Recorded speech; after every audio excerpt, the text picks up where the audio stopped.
Magandang araw mga bossing, para sa naghahanap po dyan ng SUV 7-seater na automatic transmission, baka makonsider nyo yung ating unit ngayon mga boss. 2017 na Toyota Fortuner G-Variant, 2.7 liters na gasoline engine, bronze metallic, then naka R17 ang mags, and 85% red light, naka leather yung kanyang mga interior. Sa mga buyer natin and viewers na ayaw ng diesel engine, ito available tayo. Marami naghahanap na ito mga bossing. Naka paddle shift yan. Okay, mileage natin 142,696 km. Kisig ng loob mga boss. Ito yung kanyang second row. Yan, ikutan na natin ng bahagya mga bossing. Alright, 100% na hindi binaha ang ating unit. Walang basag yung ating taillight tsaka headlight. Naka LED na rin yan mga boss. Marami naghahanap sa atin ng Toyota Fortuner na gasoline engine. So hoping mapanood nyo to mga boss. Pakita natin yung kanyang mga concern mga bossing, para at least once na pasado sa inyo, pwede kayong tumawag sa ating contact number na nasa screen. And price naman na ito, 830,000 lang to mga boss. Kasama na dyan yung transfer of ownership mga bossing. Ganda ng kulay kasi, bronze metallic. So dito naman tayo sa ating front area. Yan. So projector headlight, then naka-chrome yung ating front grille tsaka yung kanyang fog light housing. Yan, coding nito is Monday ending 1. Pakita lang natin yung maliit na scratches. Eto.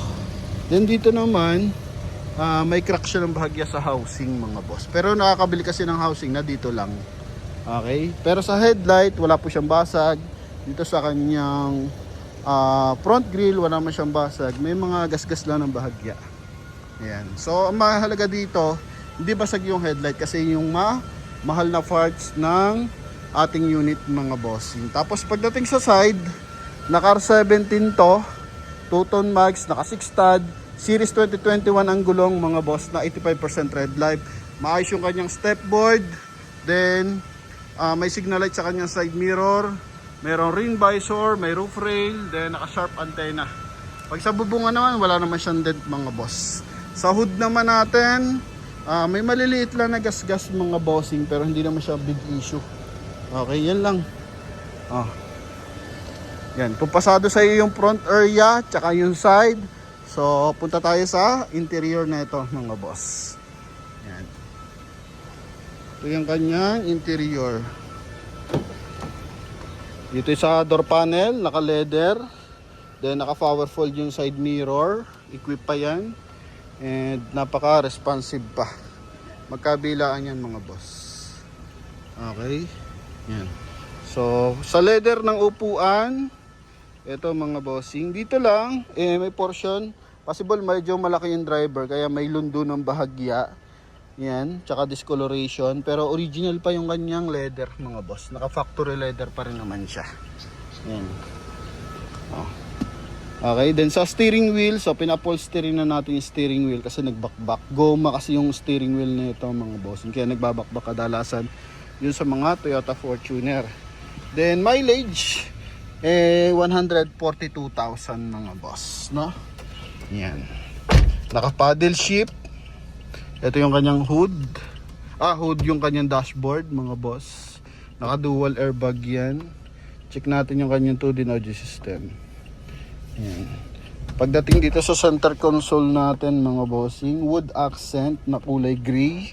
Tapos armrest. Yan. Dito sa kabilang side, di siya masyadong lamog mga bossing. Nala natin yung kanyang upuan mga boss.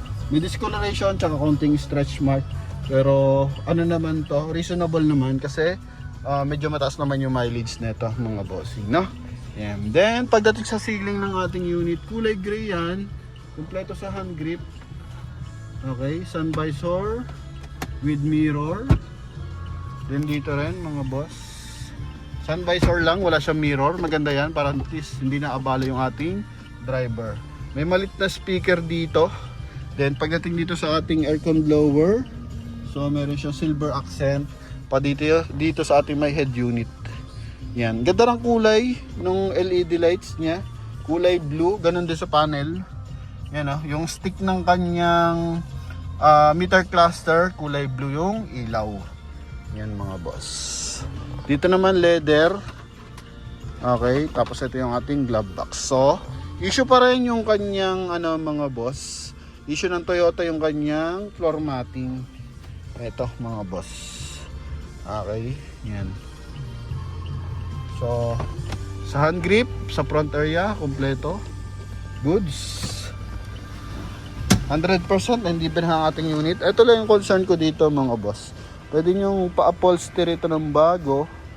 Yan mga bossing. Para mas maging presentable. Pakita natin syempre mamaya yung makina. Yung goma, so sakit talaga to sa goma ng bintana mga bossing. Lalo na kapag walang parking, mabilis umangat yan. Then ito yung kanyang second row. Oh. May armrest yan mga boss. Yun may cup holder. Wala namang punit dito yung kanyang upuan. Sa harapan lang, medyo lundo yung upuan. Pero sa second row, maayos na maayos mga bossing. Ceiling natin, goods din. Dito naman, lagi ng mga small accessories. Yung kabilaan, naka 12 volt socket. Floor matting, maayos ang floor matting. Yan. Then, armrest. Sa tint natin, walang brand na nakalagay yung tint natin mga bossing.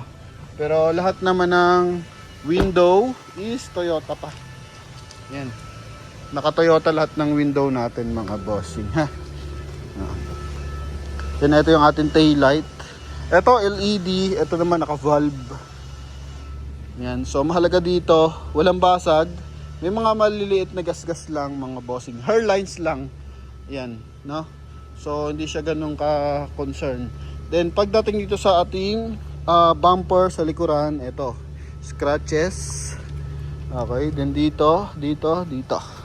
Yan. Ito lang mga boss. Pero ito wala siyang basag. Then pakita natin yung kanyang trunk compartment. Dinideclared natin para at least hindi assuming sa ating mga viewers and buyers kasi meron nagbebenta sila sabi good as brand new. So tayo dito sa Promote PH transparent mga boss. Yan Ito naman, may mga maliliit na gasgas lang. Siguro yung dahil dito, so nilagay nila. Okay. Yan. Na, plastic para sa trunk compartment. So, most likely, hindi gagamit yung kanyang third row na upuan.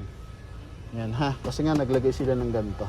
Then, sa side, yung ating jack nandito, tsaka yung ating tools. So, dinideclare natin lahat. Dito naman 12 volt socket. Para at least walang assuming ba lahat transparent para sa mga viewers and buyers natin. Maayos yung mga hydraulic assist niya, magkabilaan. Walang basag yung panel. Yan, dito lang may mga gasgas. Sa kanyang spare tire, sobra kapal pa. May himulmul pa nga mga bossing. Yan. Kabilang side tayo. Ito yung kabilang side natin. Stepboard niya, all goods din yung stepboard. Ito yung likuran. R17 yan mga boss. Kahit anong sabihin mo, Toyota Fortuner pa rin yan mga bossing. Maayos naman pagkakagamit, pero sa mileage medyo mataas. Yan mga boss. Yan. Kaya dapat bigay pa nila sa atin to ng 900. Kasi yung white na Toyota Fortuner natin 2017 is nakuha pa ng 900, dineliver natin sa San Miguel Corporation kay Boss Ramon Ang. Pero ito 830 lang to mga boss. Reasonable price para naman sa ating unit na to mga boss. Pero mga minor lang naman mga boss, mga upuan, konting gas-gas, Yan. Then cut pala natin mga boss yung ating video. So gusto ko lang na pag-ingatan yung ating mga OFW. Yan, na nasa Middle East mga bossing. So pag-pray natin sila habang tayo nandito sa Pilipinas at safe. So kung nasa tayo lupalop na mundo, mag-ingat po tayo mga bossing.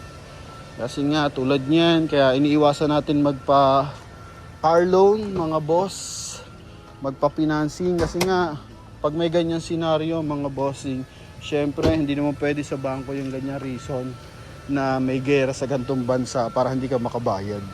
So, sisingilin ka pa rin. Kaya tayo, hanggat mare, sabi ko, kung kulang pera nyo, mag-loan kayo directly sa bangko ng pera, pero wag ng sasakyan. Okay? Yan. So, pagdating dito sa kabilang side, may dimple lang na maliliit lang naman mga boss. Kaya sa ating mga OFW na taga-subaybay o kahit hindi natin taga-subaybay, kababayan natin, hindi natin kababayan, so mag-ingat po kayo mga boss, no? Yan, ha? Pag-ingatan nyo yung mga ipon nyo kasi hindi natin alam kung hanggang kailan yung gera dyan mga boss, no? Ito yung ating engine bay, so maayos, walang tagas, naka Motolite Gold. Ito yung ating engine insulator and makina 2.7 to 694, equivalent 2.7 liters gasoline engine mga boss. Ito yung ating front area. Yan. Dito wala naman siyang yupe. Magkabilaan. Oh. Yung panel na yan dapat straight yan. Oh. Yan. Unat na unat siya. So it means goods na goods yan mga bossing. Okay. And mahalaga, maayos ang timing ng makina. Walang mga tagas. Yan ha. Toyota naman to, so kahit mataas ang mileage nito mga bossing, basta maayos sa pagkakaalaga sa unit mga boss, mako-consider pa rin natin na quality unit yan mga bossing, no? Yan. So hindi naman ito masailan tulad ng ibang brand, hindi na tayong bababanggit kung ano yon mga bossing, pero eto the best to mga boss, kasi may encounter na ako mas mataas pa dito yung mileage ng mga Toyota Fortuner, mga nasa 300,000 mga binebenta sa amin, so hindi lang namin kinukuha kasi sobrang taas na. Tapos minsan sa mga taxi nakasakay na ako 600,000 ang mileage na isang Toyota Vios na 2012. Grabe, pero quality nga, sabi ko sa inyo, alaga lang sa maintenance. Kahit lagi mong ginagamit araw-araw ang unit, basta inaalagaan mo rin siya, titibay talaga. Okay, so yun lang. Medyo malungkot ang mga panahon ngayon kasi nga may gera sa iba't ibang panig ng mundo. So sana hindi na lumala mga bossing, and sana safe yung ating mga OFW or mga nagbabakasyon lang na naipit sa gera mga bossing, no? Yan, maraming salamat sa pagsuporta nyo, and malapit na tayong mag 700,000 sa Facebook mga boss. Then sa ating YouTube naman, nakuha na natin yung ating silver button. So thank you sa pagsuporta mga bossing. So yun lang, prayer lang yung may share namin ang bawat isa para sa inyo. So ingat po tayong lahat mga bossing. So God bless and bye bye.